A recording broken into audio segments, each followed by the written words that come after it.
Impossible Mode is a game mode on SuperHot that changes the core mechanics to make it impossible. These changes include faster bullet time, faster enemy speed, and faster enemy reload, just to name a few. If you were playing this game mode normally, it would be pretty hard, but can you beat Impossible Mode with only Stomps? Let's discuss the rules. Rule number 1, I can only attack enemies with Stomps. Guns, melee, hot switching, and friendly fire cannot be used for killing enemies in this challenge. Rule number 2, no stunning at all. Even if that means an enemy stuns himself or his teammate, I will still have to reset the level. Now, enemies can shoot stunnables if those stunnables don't stun the enemies. And last but not least, rule number 3, I have to beat this challenge on Impossible Mode. This challenge is probably going to be one of the most aggravating challenges I have ever done on this game, which means that it's going to be long as hell. So instead of my usual Let's Play style that I do for these types of videos, this video will be in a more video essay type of style, just so that you wouldn't be bored out of your mind when watching this video. However, if you dislike this style, just dislike the video and let me know in the comment section down below. But if you do enjoy it, like and subscribe if you want me to make more of these types of videos. So with all that yapping out of the way, let's get this party started. We begin with Kickstart, the level that started it all. And for it being the first level, it was easy. Just maneuver around the first guy's bullets, jump on him, and then jump on the next guy. Although this level was easy, something felt different. Normally when you jump or fall, you are given the option to slow down time by holding down the spacebar while in midair, which is beneficial since you can take your time to line up your stomp while being aware of your surroundings. However, in Impossible Mode, you are not given this option, as all of your jumps are in real time. This makes it hard to stomp on enemies, as almost 90% you are jumping around screaming like a monkey without killing the enemy. The best way to approach this downgrade is by strategizing where to jump and hope to God that you actually made it, or else, you know. After Kickstart, we move on to Alley, and it too was piss easy. In fact, I would say that it is easier than the first level, since a lot of the enemies here use melee instead of guns. And that's it. Corridor was difficult, but moderately difficult. Okay, well maybe a bit bullshit since the enemy placement is horrendous. Since these two enemies are close to each other, just trying to kill one enemy will have you probably dead because you are in close range with the other enemy. No! Which wouldn't be that much of an issue, but remember, I cannot slow down time when I'm jumping in midair. So I had to be very, very, very cautious. In which my winning attempt looked like this. Yeah, something tells me that this might be a while to complete.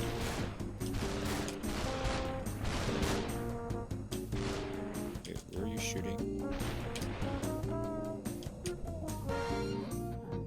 Did you think? Yes, baby! Yes, that's how you do it. That's how you do it. Enemy placement plays a crucial role in a level's difficulty. And as we progress in the later levels, this will be amplified further. Drop was hard. The reason why this level is hard is because of this red. In close proximity, you think you can jump on him, except for the fact that you and he are in a container, and no matter what you do, you can't stomp him. In order for me to stomp him, I had to walk around him with the fear that he may shoot me. Then I arrive at the middle section of the map, where another red is making his stance. Since in most scenarios in SuperHot, when you are heavily surrounded, you're probably going to die. But with enough skill, I take pilgrimage near this fine homeless establishment in which the guy in the truck moves out of the vehicle. He was the owner. After that, I made him walk roughly around the center of the map. Then, I jumped on the other guy, who just so happens to be an oxycodone hustler. You can tell because he rides an ambulance. And then, the hobo. But after I killed him, this triggers stage 2, as a group of pro-vaxxers get a bit heated and try to give you your second dose, despite it being 2025. So I killed this doorman. Fire! Then I killed the fister. Oh, come on. What are you doing, bro? What are you doing? Stop! Thanks, retard. And I killed the fister. And finally, this gunman. Which leads us to the subway.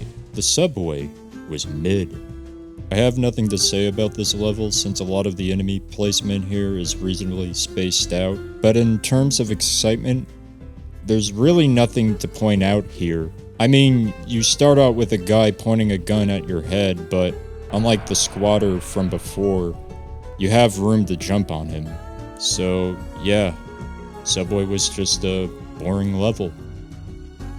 Moving on, parking is somehow more of a struggle than drop, since it took me 10 minutes to beat, which is beyond me, because this level should have been easy. But after some thought as to why this occurred, my biggest claim is that the enemies move a lot on this level. For you see, there are two types of enemies in this game, those who walk and those who not. For those who walk, enemies can move to any given location depending on the player's position. Afterwards, they stay in that one spot until the player is in a different location. And for those who not, well, they're just idle forever. The biggest challenge going against enemies that walk is that sometimes when you're in stomping motion, they move away, making it hard to land on them. Which makes sense as to why I struggled on this level, because the last crew walked. And 98% of the total deaths were me having some sort of skill issue. Yeah, I will admit this level should have been pretty easy, but that's the utmost challenge that this challenge brings. Well, I will say this, despite my total number of attempts, we wouldn't have golden moments like this. What the fr- Did the car hit me? Okay. I couldn't- Okay. Hold up a minute. Wait. Frick. Okay, wait. No, I want to try that. Hold on. Did the freaking automobile hit my No, okay, no. I'm pretty sure the car actually hit me because, look, when I watch what happens when I die to the car. The screen turns to black, right? And if I die to, like, this guy, like, punch me. Yeah, I did die to the car. What the frick? Jack, be careful. Jack, be quick. Jack jumped over my veiny hot dick. Okay, what are you doing? What is this? What is this formation? Diff formation? But eventually, I beat it. Next level. Shots. The Fitness Gram Pacer Test is a multi-stage aerobic capacity test that progressively gets more difficult as it continues. The 20-meter pacer test will begin in 30 seconds. Line up at the start. The running speed starts slowly, but gets faster each minute after you hear this signal. A single lap should be completed each time you hear this sound. Remember to run in a straight line and run as long as possible. The second time you fail to complete a lap before the sound, your test is over. The test will begin on the word start. On your mark, get ready, start. Fearless.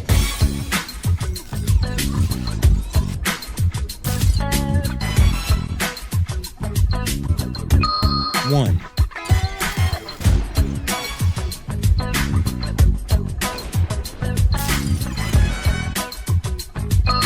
2.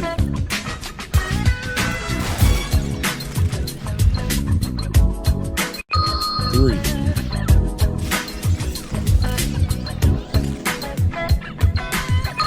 4.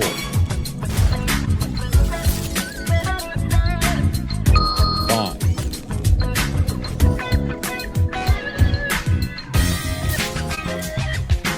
6. 6.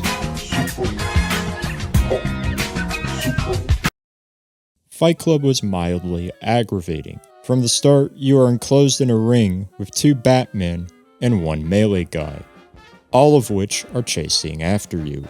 You think that you can handle it since it's all melee, but the Batman range is insane.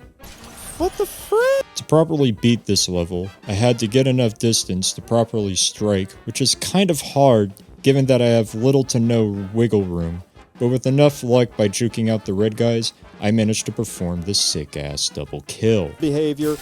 Oh! Afterwards, I beat the next crew of bad guys, which was way easier than what I dealt with previously, and then it was the next level. But not all sick-ass plays could last forever, for our next level is one of the first levels that show how hard this challenge can be. And that level was Desperados. Desperados is named quite well for a level like this, because out of all the levels, it made me desperate to win. The thing about this level is that everything can go wrong! Take a look at this shotgunner. Can you tell me what could go wrong with this scene? Well, other than the fact that he's a shotgunner, it's a shotgunner right behind fucking stunnables, leading to the possibility that he could shoot the drinks and stun himself. And I'm not done yet. See this guy? Well, you're supposed to kill him by entering in his closet and jumping on him. However, there's too much shit in his closet, which could prevent you from stomping on him. And, while you're trying to kill him, you have to deal with the next wave of enemies in which 2 pistolmen and a shotgunner enter the scene, which leads to more chaos and... At this point, things were looking very grim, but I still persevered, and after my many attempts, I started to see patterns. Let's take a closer look at this level. When you play this level normally, you first kill the enemies in the bathroom. Second, you go towards the shotgunner and then stomp him. When you kill the shotgunner, the next wave of enemies spawn, thus causing pressure while you deal with the next red. This is terrible, until you realize that you don't have to kill the shotgunner to trigger the next wave. For you see, the wave triggers by a kill count, or how many enemies are dead. So, you don't actually have to kill the shotgunner to trigger the next wave. But, you do have to kill 3 enemies. We already killed the toilet guy, and the guy who enters the bathroom. So now, we have to just deal with 1 more guy. That either being the shotgunner or the closet guy. We already discussed that the shotgunner is a no-go, so we target the closet guy. But not in the way that you think. The thing is with the closet guy is that he walks, meaning that he tracks you down until he finds a good spot to kill you. So what I did for my strategy is that I killed the first 2 red guys, but instead of going out of the bathroom, I stayed in the bathroom and let the enemy come to me. What's great about this strategy is that the wave after had enemies that also walked, meaning that I can stay in the bathroom and deal with the shotgunner last. So, throughout this playthrough, all I did was just sitting on the toilet. Sitting on the toilet. Now keep in mind this level is still hard even with a 200 IQ strategy like this, since you do still have to deal with the bullshittery that is SuperHot Impossible. But that's not all bad, since comparing this plan from before, the level was foolproof. Next was Breakthrough, which was painful, since this is the first case in which enemies randomly spawn with random weapons. One time you get 2 shotgunners, all in which are spawned in different positions to give you the most disadvantage, then you fuck up. Or, another time, the game might forgive you by giving you all katanas and still fuck up. But with enough luck, I beat it. In Tri-Alley, we were introduced to the AR. However, he wasn't much of a problem. In fact, it's the 3 Stooges that spawn after you kill the AR that are the most insufferable. These dimwits always shoot each other, even when I'm not looking, so the best strategy was again, luck, while also trying to kill them early enough without them killing themselves. The next level is Server, which was surprisingly easy since I can hide behind these servers when dealing with enemy gunfire. But other than that, Nothing else. Next level. Now we get into hospital, and oh boy, this level is a mouthful. Since this level took me around 2 hours of total playtime to beat. Yeah, this level is not kidding around for its difficulty, since there are multiple things that could possibly kill you with different levels of severity. So let's start from the beginning. We start out behind a window in which a shotgunner is going to shoot us. The normal way of getting through him is by punching the window, but the thing is that it kills the shotgunner in the process. So instead, we juke the shotgunner out by shooting the window for us. Then we walk on the balcony, in which we meet our next red guy from below. The best method to approach him is by jumping down sideways so that the bullets don't hit you regularly. Then juke, then stomp. Really, he is not that much of a threat. Once we dealt with that guy, then we proceed to go back inside the hospital, and thus, the bullshit commences. This section is kind of the goddamn worst, and is by far the hardest part in this level. Yeah, make that the second hardest part in this level. Let's break it down. These bastards! Sorry, that was a bit abrasive on my part. However, they are the biggest bastards in this game. And particularly, this AR. For you see, unlike the AR from Tri-Alley, where you can get him before he can fire his gun, this AR has his bearing straight, in which he fires his gun just in the nick of time and fills the room with lead. That with the shotgunner's spread shot, this combo turns this fucking level into a fucking From Software game. But why am I even talking about them before the pistol man that you deal with in the hospital? Simple. Because they make fighting this pistol man a fucking chore. For you see, if I was dealing with this pistol man one-on-one, it would be so over him, dude. Like, he would be disintegrated. Gone. Forever.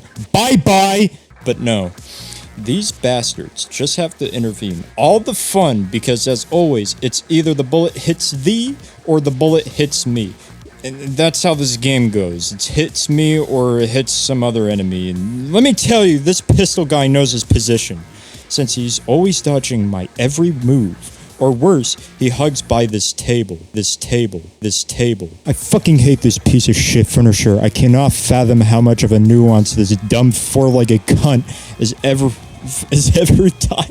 every time when I try to jump on the red guy, the table prevents me from stomping on him, in which these bastards start ejaculating their load, in which I have to play a game of avoid the STD, while also trying to deal with the fucking pistolman that I didn't even kill in the first place, and you know what the worst part about this specific point is? Is that it's not even the hardest part. Oh, no. This is only the beginning of this section. Instead, it's trying to kill these bastards! I swear, every time I try to avoid bullets from these two, it's almost like dodging bullets in real life. But they are Nerf guns, just to be safe. And of course, most of my problems are from this AR, since he has full control of the room. Luckily, however, he does have a reload time, since an AR can only shoot 8 bullets per clip. However, this is impossible mode. So there's a most likely chance upon jumping on him that he will shoot and you die.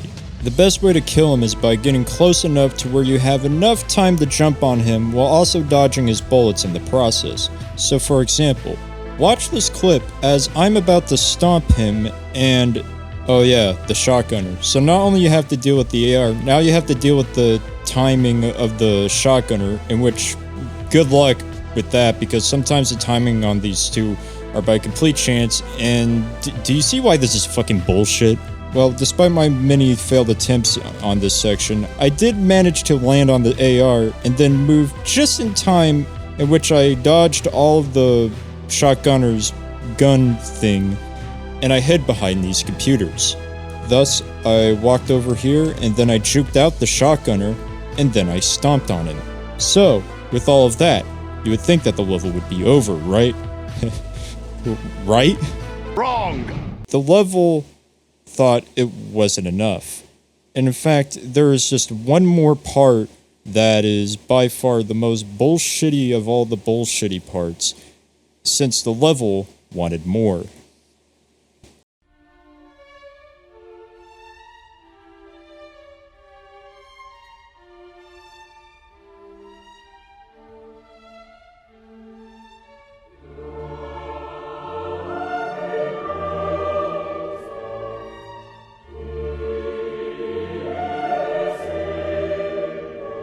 I present to you the last section of the level, the last course if you will, since this part is by far, the most aggravating part of this entire level. This section is truly awful since unlike the previous sections where you deal with pre-scripted enemies, you deal with enemies that move and spawn with random weapons. This section of the level is truly diabolical since it is entirely luck-based, and once you die, it's all the way back to square one. However, I have found some methods to make the previous sections slightly more tolerable. When you encounter the first AR, he doesn't actually go idle when you first spawn in. Instead, he actually walks to the position that he needs to be once you're in the room. So, if you can get the pistol man near the table in time, you do have some room to go near the AR. But that was it for improvements. The only thing that I can do is to be alert throughout the entire level. So, lock in viewers, because this ride is going to be bumpy.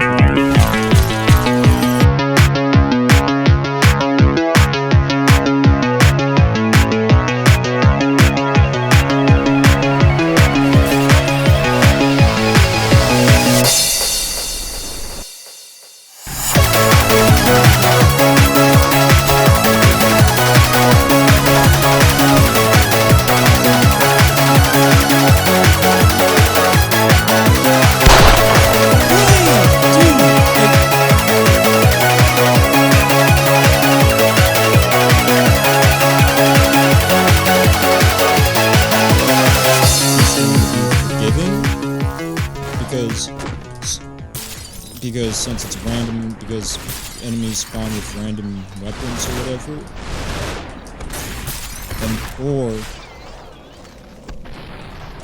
okay, what am I saying? Yeah, just, I have to worry about this half and the second half. I have to worry of what type of gun, so it's almost dependent on luck again. See, no, it's like, okay, I'm gonna shoot, I'm gonna take fire, I'm gonna shoot there.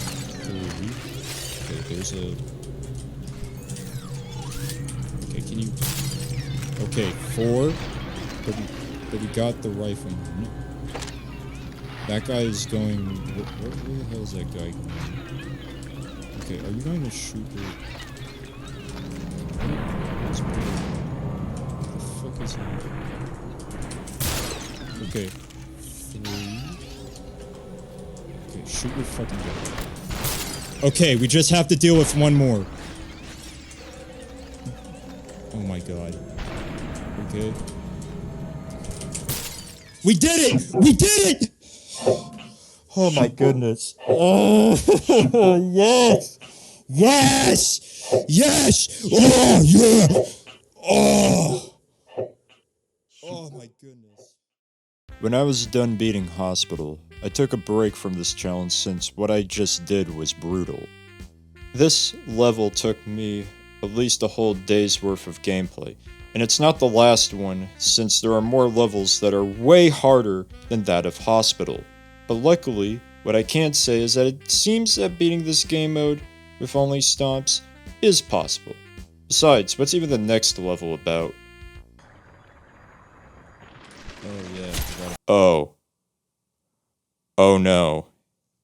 Yeah, I don't think that I'm going to continue this challenge since this level is actually impossible. The main issue of Dona is that I cannot go around this red guy that is entering the truck, since there is too much shit around me. I could get around him in normal mode, since you can maneuver around him in pin-perfect precision using the slow-mo jump. And since you jump in real time in impossible mode, yeah, you can see the issue of this. I did try to beat this level, but when rewatching my gameplay, there was clearly no chance of me getting around this guy. So yeah, this challenge is truly impossible. Granted though, there is a level where I do have to kill a red guy by hot switching, so I could just say that this level doesn't count, but for now, I'm done. If this video gets 100 likes, I will definitely continue this challenge, and also subscribe. My channel is so close to getting 500 subscribers, it's not even funny. So if you do enjoy this video, a subscribe would be pretty cool of you to do. But otherwise, I'm out. Peace.